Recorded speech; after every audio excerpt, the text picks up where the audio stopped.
Assalamualaikum warahmatullahi wabarakatuh. Perkenalkan nama saya Siti Jasmine, saya kelas 3 SP dan saya dari kelompok 4. Pada video kali ini saya akan mempresentasikan hasil pengujian perangkat lunak yang saya lakukan terhadap proyek dari kelompok 3, yaitu EcoFresh Apps, sebuah aplikasi Android berbasis Kotlin untuk berbelanja sayur online. Nah, seperti yang tugaskan untuk tugas UAS pada mata kuliah kualitas dan pengujian perangkat lunak ini, saya menguji dua bagian utama pada aplikasi ini. Yang pertama, yaitu fitur pencarian produk beserta pengelolaan keranjang belanja pada search fragment dan fitur validasi metode pembayaran pada metode bayar activity. Ini adalah tampilan dari EcoFresh.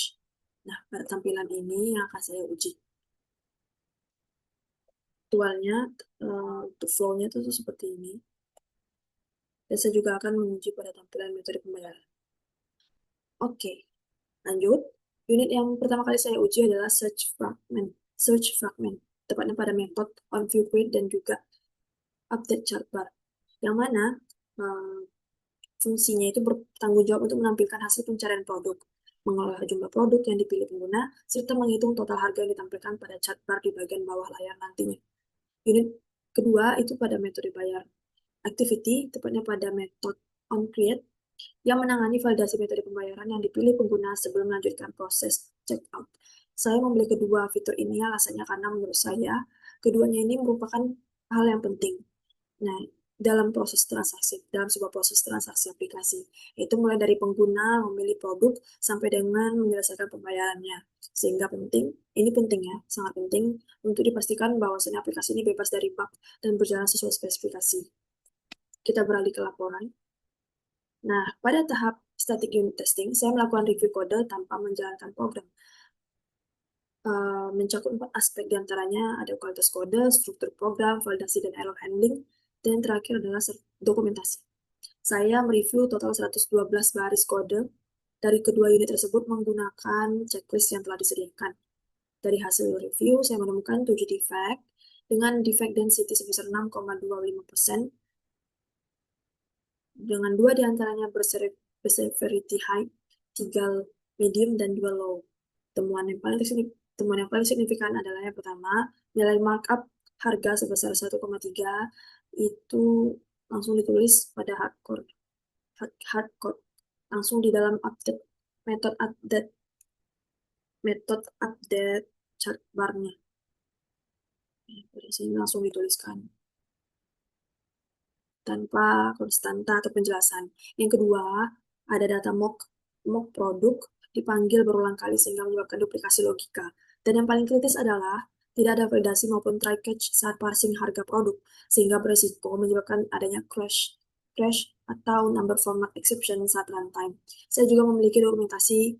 Selain itu saya juga menemukan kedua kelas ini belum memiliki dokumentasi keydoc baik di level kelas maupun metode. Seluruh temuan saya ini saya dokumentasikan dalam defect log dengan status open, lengkap dengan saran perbaikan seperti mengganti nilai hardcode menjadi konstanta bernama, dan menambahkan exception handling pada defect log.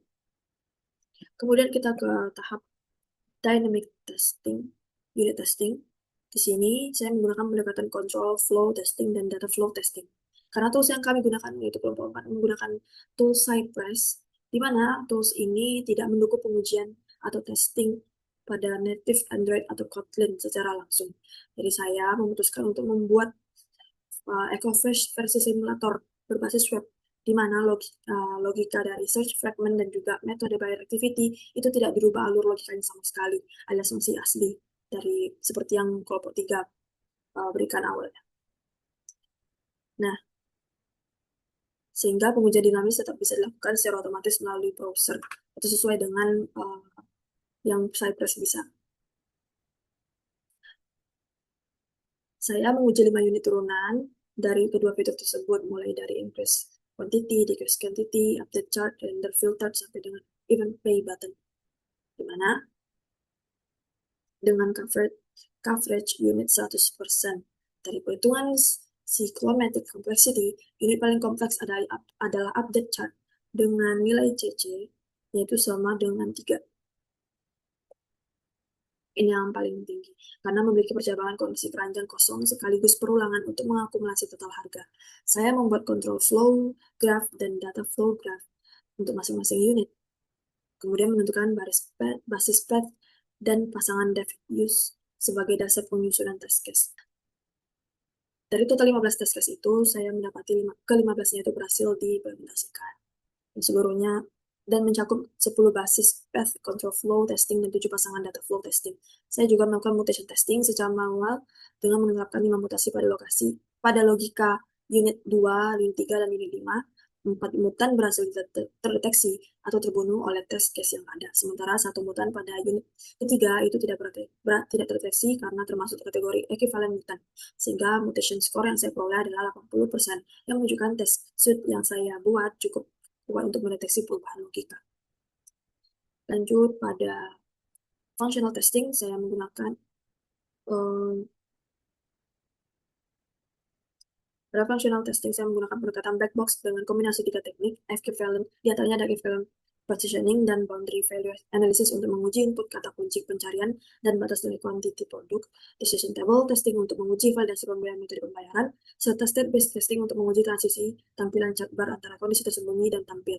Saya memilih kombinasi ini karena setiap fitur memiliki karakteristik input-output yang berbeda, mulai dari pencarian dan quantity, punya batas nilai yang jelas, pembayaran bergantung pada kondisi binar dipilih atau tidak, sedangkan chart bar merepresentasikan perubahan state akibat aksi pengguna. Saya menyusun 13 test case dan mengeksekusinya menggunakan kombinasi Cypress otomatis dan pengujian manual di browser. Hasilnya, 12 dari 13 test case tersebut dinyatakan berhasil. Satu test case gagal, yaitu test case 13 yang menguji pencarian dengan kata kunci berspasi di awal. Dan seharusnya produk bayam segar itu tetap muncul, tetapi aktualnya di daftar produk itu kosong. Setelah saya telusuri penyebabnya adalah pada fungsi render filter tidak melakukan trim pada keyword sebelum proses pencocokan, sehingga saya mendokumentasikan sebagai defect baru yang perlu diperbaiki developer. Kemudian untuk non-functional testing, saya berfokus pada aspek performa aplikasi menggunakan Google Chrome, DevTools, dan Lighthouse pada Ecoverse Simulator sebagai representasi dari aplikasi Android aslinya. Nah, ini merupakan pengujian. Ini code yang sudah saya buat, yaitu Ecoverse Simulator. Yang saya jalankan, saya lakukan pengujian menggunakan Cypress.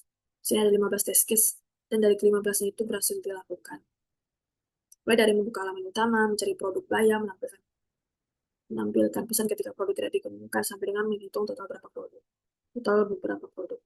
Nah, sini perintah untuk membuat test case itu saya lakukan pada file ecofirst.c.js untuk membuat test case-nya. Dan hasilnya menunjukkan bahwa ke-15-nya itu menunjukkan keberhasilan. Di sini, saya contohkan di sini, mulai dari halaman utama, ya pasti akan membuka halaman utama lah ya. Kemudian di sini untuk mencari nama produk bayam akan muncul produk yang sesuai. Kemudian menampilkan. Kalau kita mencari produk yang tidak ada, seperti laptop misalnya yang tidak nyambung, akan muncul produk tidak ditemukan. Kemudian menambahkan kuantiti paprika. Di sini kita menambahkan yang kondisi awalnya itu 0, kan otomatis ditambah di dalam keranjang lengkap dengan harganya. Sampai dengan pengurangan, kemudian menambahkan keadaan dua produk. Di sini selain paprika kita juga memesan kol. Nah, di sini otomatis akan terhitung. Di sini lanjut kita ke halaman pembayaran. Di sini logiknya itu ketika kita mengklik button lanjut itu akan mengarahkan kita ke halaman pembayaran. Di sini tertera juga informasi mengenai produk apa yang kita pilih. Di sini ada sayur paprika dengan harga 35.000 sebanyak 1 jumlahnya. Kemudian di sini kita melakukan pemilihan metode pembayaran melalui bank BCA misalnya. Muncul di sini dalam bentuk radio button BCA yang kita pilih. Kemudian tapi kalau sebelumnya kalau kita tidak memilih metode pembayarannya apa, langsung aja mengklik bayar sekarang, akan muncul alert pilih metode pembayaran. Dan ketika kita sudah memilih BCA sebagai metode pembayaran, nah, kemudian melakukan atau mengklik button bayar sekarang, akan muncul pembayaran berhasil dan kita akan dihadapkan kembali ke halaman utama. Mungkin sekian yang dapat saya sampaikan mengenai hasil pengujian perangkat lunak yang saya lakukan pada proyek EcoFresh ini. Saya tutup. Wabillahi taufiq wal hidayah. Wassalamualaikum warahmatullahi wabarakatuh.